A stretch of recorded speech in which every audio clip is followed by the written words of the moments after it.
तब्दीलियां हैं।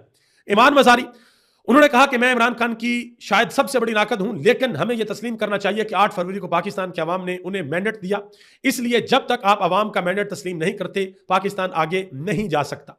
हबीब अकरम ने एक बड़ी अहम बात, उन्होंने कहा कि नून लीग के एक जय्यद रहनुमा है, एक बड़े रहनुमा है। उन्होंने कहा कि जिन्हें बड़ा जमहूरियत पसंद समझा जाता है, वो जमहूरियत के बड़े चैंपियन है।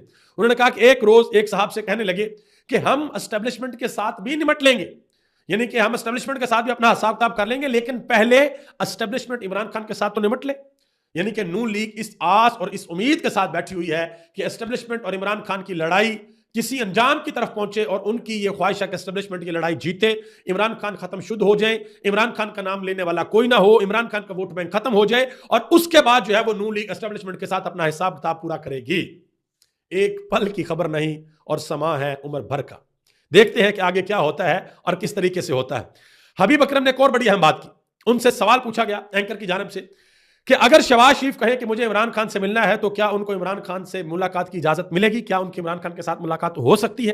तो आगे से उन्होंने जवाब दिया, बिल्कुल भी नहीं, इमरान खान से मुलाकात शहबाज शरीफ की नहीं हो सकती। उन्होंने कहा कि माजरत के साथ राना सनाउल्लाह हैं या बाकी वज़रा हैं, वो सारे के सारे टेप रिकॉर्डर हैं, टेप रिकॉर्डर है। उन्होंने मिसाल दी, उन्होंने कहा कि जिस तरीके से हम बचपन के अंदर सुनते थे, कोई यखनी बेचने वाला आ रहा है, कोई छल्ली बेचने वाला आ रहा है, तो कोई पतीसा बेचने वाला आ रहा है, तो उन सब के पास ना एक टेप रिकॉर्डर होता था। मैं आपको थोड़ा सा बता भी देता हूं, वो टेप रिकॉर्डर के अंदर ये रिकॉर्ड करके बड़ा होता था कि लोई लैलन तो पतीसा, सुखियां रोटियां तो पतीसा, ठीक है जी।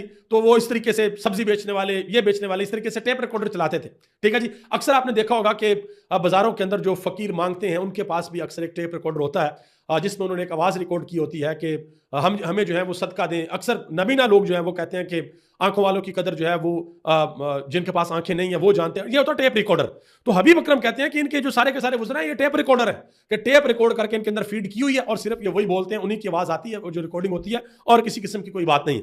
आगे आ जाए जी एहसन भवन, वैसे तो समझा जाता है कि ये हुकूमत के बड़े करीब है और एस्टेब्लिशमेंट के भी बड़े करीब है। उन्होंने एक बड़ी अहम बात की है मोहतरमा मरियम नवाज साहबा के हवाले से। आपको पता है कि ये एक मसला पड़ा हुआ है लाहौर हाई कोर्ट के अंदर, ये जो ज़मीनों के ऊपर कब्जे होते हैं इस हवाले से, ठीक है। तो लाहौर हाई कोर्ट के अंदर से कुछ रिमार्क्स जो हैं वो पंजाब हुकूमत के या मोहतरमा मरियम नवाज साहबा के खिलाफ आए हैं, इस तरीके से आप समझ लें। तो आगे से मोहतरमा मरियम नवाज साहबा ने भी और बाकी वज़रा ने भी बड़ी सख्त बातें की हैं।